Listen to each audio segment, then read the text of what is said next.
हरिः ॐ अच्छंयोरावृणीमहे गातुं यज्ञाय गातुं यज्ञपतये दैवी स्वस्तिरस्तु नः स्वस्तिर्मानुषेभ्यः ऊर्ध्वं जिगातु भेषजं शन्नो अस्तु द्विपदे शञ्चतुष्पदे ॐ शान्तिः शान्तिः शान्तिः आपदामपहर्तारं दातारं सर्वसम्पदां लोकाभिरामं శ్రీరామం భూయో భూయో నమామ్య.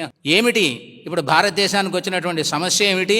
ఈ సమస్యను ముందుకు తీసుకుపోవడానికి వీరు చేస్తున్నటువంటి ప్రయత్నం ఏమిటి? అందరం హాయిగా ఉంటున్నాం కదా అనుకుంటున్నాము, కానీ చాలా పెద్ద ఉపద్రవంలో ఏర్పడింది. ఏమిటి ఆ ఉపద్రవం? భారతదేశంగా ఉండగలిగే స్థితిని కోల్పోతున్నటువంటి పరిస్థితి ఇప్పుడు ఉంది. ఏమిటి ఈ భారతదేశం యొక్క ప్రత్యేకత ఏమిటి అంటే, ఇందులో అనేక రకాల మిగతా దేశాలకు దేశానికి కొద్దిగా వైషమ్యం గమనించాలి. మిగతా దేశాల్లో ఒకే ప్రాంతం లేదా ఒకే భాష ఒకే మతం దానికి సంబంధించిన వాళ్ళు ఉంటారు, వాళ్ళ సమస్యలు ఏవో వాళ్ళకి. కానీ భారతదేశం అట్లా కాదు.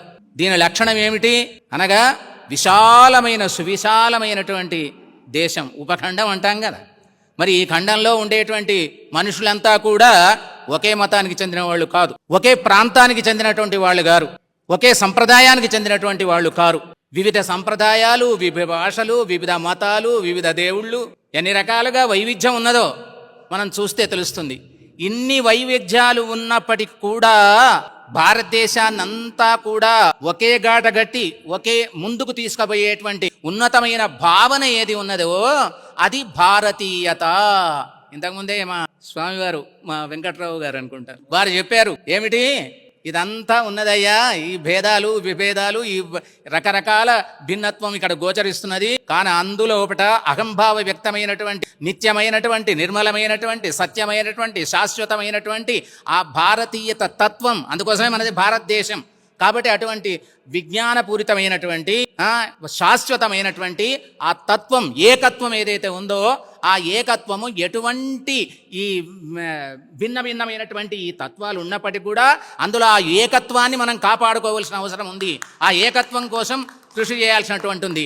ఆ ఏకత్వం దగ్గర ఎటువంటి ద్వేషానికి తావులేదు, ఎటువంటి అసమానత్వకు తావలేదు, ఎటువంటి విభేదాలకు తావలేదు. నువ్వు ఏం పెట్టుకుంటావో, ఏ బొట్టు పెట్టుకుంటావో బొట్టు పెట్టుకోవో, లేకపోతే ఏ దేవుడిని నమ్ముతావో, నీ ఏది చేస్తావో నీ ఇష్టం, అది కాదు. కానీ ఇక్కడైతే ఫస్ట్ ఆఫ్ ఆల్ నువ్వు హిందువా, ముస్లింవా, లేదా క్రిస్టియన్వా, లేదా మరోవాడివా మాకు అవసరం లేదు.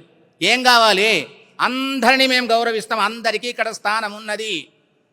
ఆ దాంట్లో ఏమిటి? ఫస్ట్ ఆఫ్ ఆల్ నీవు భారతీయత అంటే ఏమిటితో తెలుసుకో, ఆ ఏకాత్మత భావం అంటే ఏమిటో తెలుసుకో. ఇంతకుముందే చెప్పారు పెద్దలు, వారి దగ్గర వారు నిజానికి ముస్లిం కానీ వాళ్ళ ఇంట్లో వాళ్ళ పేర్లు వాళ్ళ చెప్తుంటే వాళ్ళు ఎలాగా చెప్పారు చూడండి. ఇది మా సంస్కృతి, ఇది మా సంప్రదాయం, ఇది మా గొప్పతనం. అవును, నేను ముస్లింను.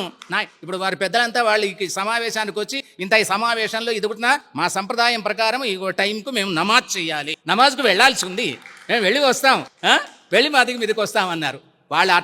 వాళ్ళ ఉనికిని, వాళ్ళ అస్తిత్వాన్ని నిలబెట్టుకుంటూ భారతీయ ధర్మమైనటువంటి దానికి ప్రాధాన్యం ఇచ్చి ఇక్కడ పాల్గొనడానికి వచ్చి దీన్ని ముందుకు తీసుకువెళ్ళడానికి వచ్చారు.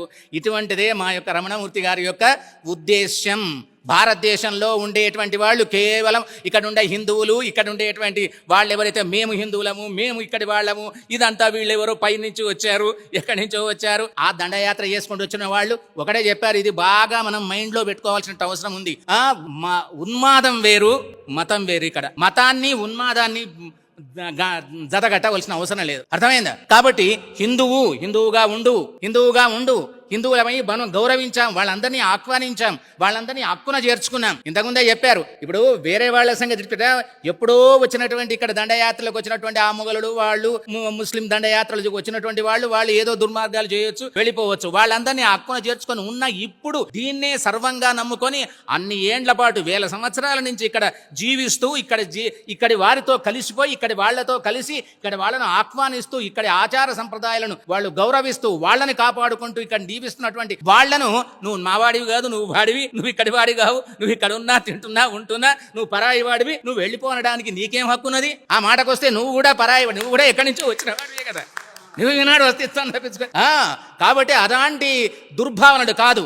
కాబట్టి ఏమిటి, అందుకోసమే ఒక పర్యాయం మేము ఎక్కడో ఒక సమావేశంలో మేము చెప్పుకున్నాం, ఏదో ఇటువంటి సమైక్యతా భావం మీద కవితను రాయమంటే నీ అభిమతం మంచిదైతే అన్ని మతాలు మంచివే, నీ అభిమతం దుర్మార్గమైతే అన్ని మతాలు చెడుగా అనిపిస్తాయి. కాబట్టి కావలసింది ఏమిటంటే మనం ఒకళ్ళని ద్వేషించడము. నువ్వు ముస్లింవు, నేను ద్వేషిస్తాను, నువ్వు క్రిస్టియన్, నువ్వు ద్వేషిస్తాను. నో, క్రిస్టియన్ ద్వేషించాల్సిన అవసరం లేదు.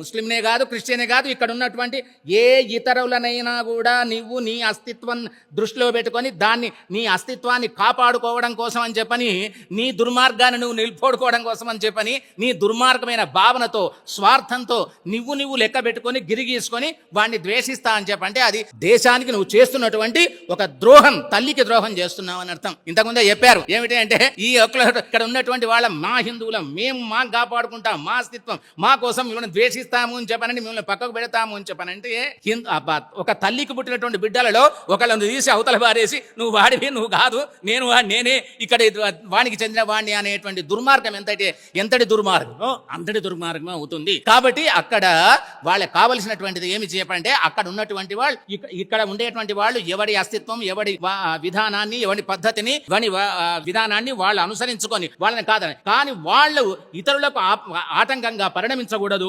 వాళ్ళు గౌరవించాలి, నీది నువ్వు ఆచరించు.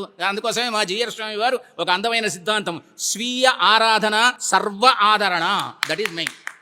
అర్థమైందా? కాబట్టి నీది నువ్వు పాటించు, నువ్వు గౌరవించు, ఎదుటి వాడిని కూడా వాడిని గౌరవించు, వాటిని సమానంగా ఆదరించు, గౌరవించు, ప్రేమించు, వాడిని స్థానమి.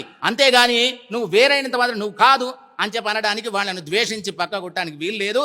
అటువంటి దుర్మార్గమైన భావనతో ఉన్మాదం పిచ్చి ఎక్కి ఇక్కడ వీళ్ళైనా వాళ్ళైనా, ఆ ముస్లిం మతోన్మాదులైనా కూడా ఇక్కడ వాళ్ళతో ఇమడలేక, వీళ్ళతో చేయలేక వాళ్ళు చేసేటువంటి దుర్మార్గమైన చర్యలు, ఆ ఉగ్రవాదం, తర్వాత దాని వల్ల ఎన్నో నష్టాలు తెచ్చుకొని వాళ్ళు నిజానికి వాళ్ళ మతానికి ఏదో చేస్తున్నాం, గొప్పతనం చేస్తున్నామని చెప్పి అనుకుంటున్నారేమో, కానీ వాళ్ళంత ద్రోహం ఆ మతానికి వాళ్ళు చేస్తున్నారని చెప్పక తప్పదు. అది వాళ్ళు గ్రహించడం లేదు. మహానుభావులు ఎంతగా మొత్తుకున్నా కూడా వాళ్ళు ఆ పని కుక్కతో రాయి కట్టినట్టుగా అదే పనిలో ప్రవర్తిస్తున్నారు.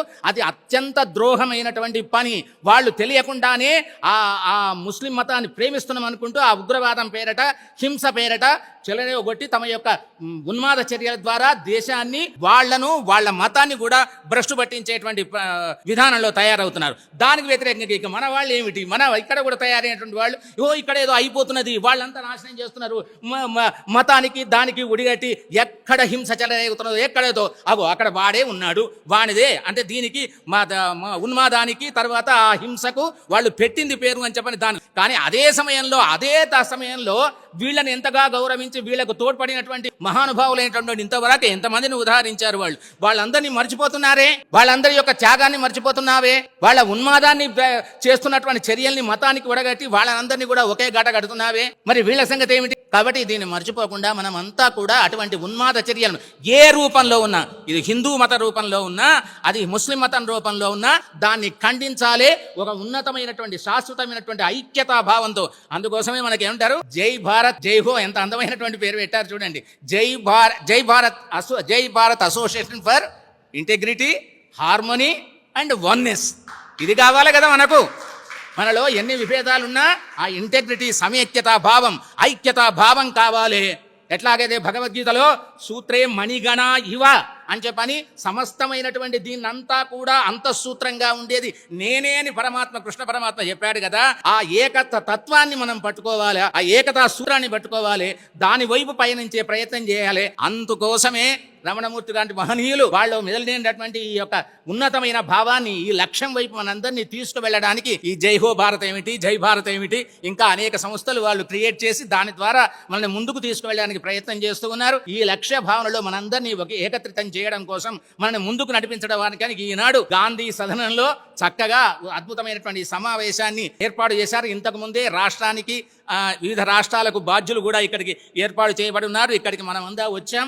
మనమందరము ఆ వారి యొక్క ఎట్లా అంటే ఈ ప్రశ్నలో వారికి నిజారంగా శరీరానికి సహకరించకపోయినా దేనికోసం అని చెప్పని దీన్ని ముందుకు తీసుకువెళ్ళాలి, దీనికి నడిపించాలని మనందరినీ ముడుకుని నడిపించడం కోసం వారు ఇక్కడ దాకా విచ్చేసి ఇంత కృషిలో భాగస్వాములు అయ్యారు. మనందరినీ భాగస్వామ్యం కల్పిస్తున్నారు. కాబట్టి మనమందరం కూడా ఎటువంటి నీ యొక్క వివిధ మతాలు, వివిధ ఆచారాలు, సంప్రదాయాలు ఎవరెవరికి మనం వాళ్ళ యొక్క స్థాయిలలో మీ భావనలో ఉండి మీది కాపాడుకుంటూ ఎదుటి వాళ్ళను గౌరవించుకుంటూ ఎదుటి వాళ్ళ యొక్క తత్వాన్ని వాళ్ళతో కలుపుకొని పోయేటువంటి ప్రయత్నం చేయాలి. కానీ ఏ రకంగానైనా కూడా స్వార్థం చోటు చేసుకోకూడదు, ఆ భిన్నత్వానికి చోటు ఇవ్వకూడదు. భిన్నత్వంలో ఉండేటువంటి ఏకతా సూత్రానికి, ఆ విద్వేష రాహిత్యానికి మనం పాటుపడాలి. దాని పరంగా మనం ప్రయాణించాలి. ఇటువంటి ఎన్నో ఉదాహరణలు ఇప్పుడు స్వామివారు చెప్పారు.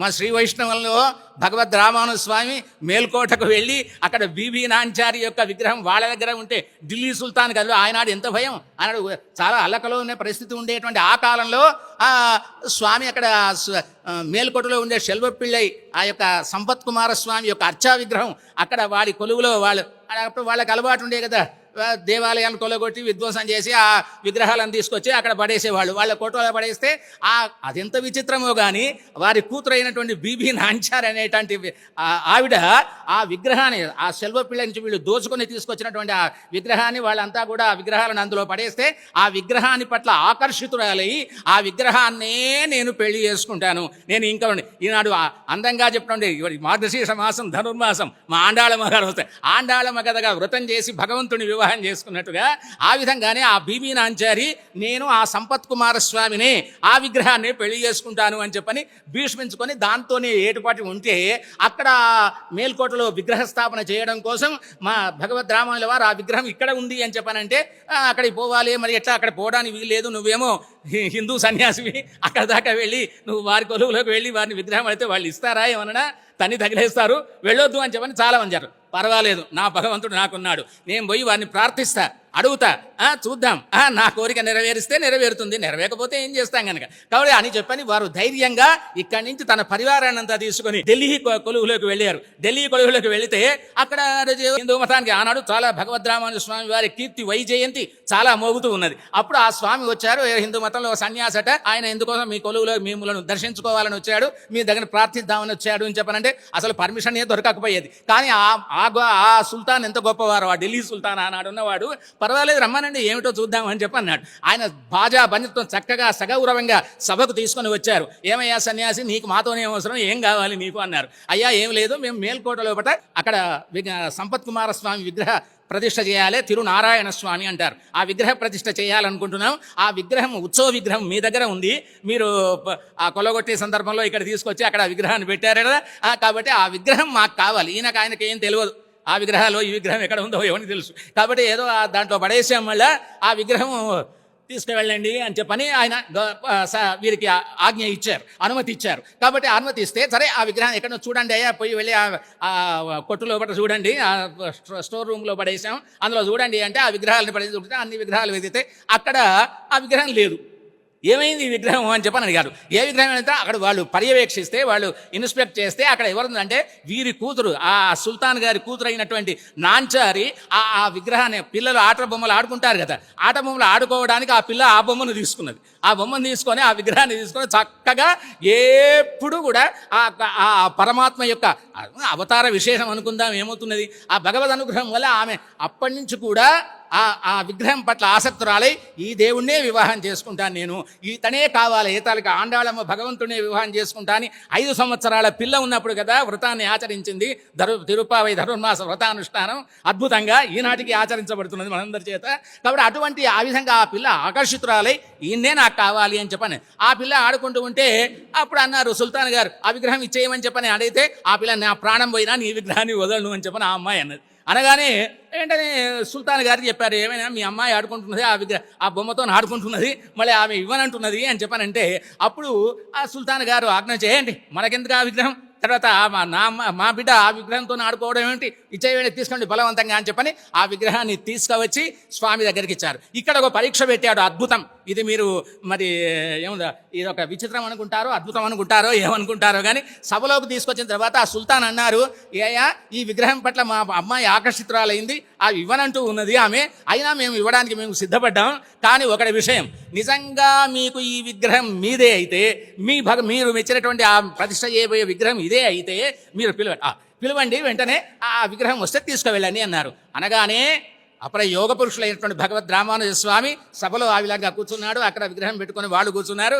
వెంటనే హే సంపత్ కుమార శెల్వ పిళ్ళై రా అని చెప్పని వెంటనే వారిని పిలిచారు. పిలవగానే విగ్రహము తానంతట అదే నడుచుకుంటూ వచ్చి స్వామివారి యొక్క అంకపీఠాన్ని అధిరోహించిందట. స్వామివారు తీసుకొని అప్పటి నుంచి సంపత్ కుమార జనకుడు అని పేరు స్వామికి. కాబట్టి అటువంటి ఆ విగ్రహాన్ని తీసుకొని ఆ తర్వాత సరే ఆ విషయం ఆ పిల్ల బాగా పరితప్తురాలైతే వెంటనే ఆ అమ్మాయిని సగౌరవంగా భగవద్ రామాను స్వామి అక్కడి నుంచి ఢిల్లీ సుల్తాన్ను మెప్పించి ఆ అమ్మాయిని ఇక్కడికి తీసుకొని వచ్చి ఆ మేల్కోటకు తీసుకొని వచ్చి ఆ అమ్మాయితో ఆమె అక్కడగానే పరమాత్మను చూసి అక్కడ ప్రాణత్యాగం చేసింది. అప్పుడు ఆ అమ్మాయికి బీబీ నాంచారని సంపత్ కుమార స్వామితోని వివాహం జరిపి నేటికి ఆ స్వామిని అక్కడ అర్చన చేస్తూ ఉన్నారు. అది శ్రీ వైష్ణవం. కాబట్టి ఈ విధంగా ఎక్కడా కూడా ఆ స్థాయికి వెళ్ళినప్పుడు ఎక్కడా కూడా ఆ విభేదానికి దానికి తావు లేదు. అక్కడ ఉండేటువంటి ఆ ఐక్యతా సూత్రాన్ని గుర్తించాల్సిన అవసరం ఉంది. కాబట్టి దాన్ని పురస్కరించుకొని మనమందరం ఐక్యంగా ముందుకు వెళ్ళాలి. ఈ కార్యక్రమాన్ని ముందుకు తీసుకెళ్ళడానికే మన స్వామివారి యొక్క కార్యక్రమాన్ని తలపెట్టారు. ఇప్పుడు అందరము ఆ ఉద్దేశంతో ఇక్కడికి వచ్చాము. కాబట్టి దీని కింది స్థాయి దాకా ఇప్పుడు ఎక్కడో చెప్పారు కదా, వీధిలో ఉంటూ అక్కడ కృషి చేస్తున్నారు ఒక తల్లి అని చెప్పని, ఆ విధంగా ప్రతి ఇంట ప్రతి వాడ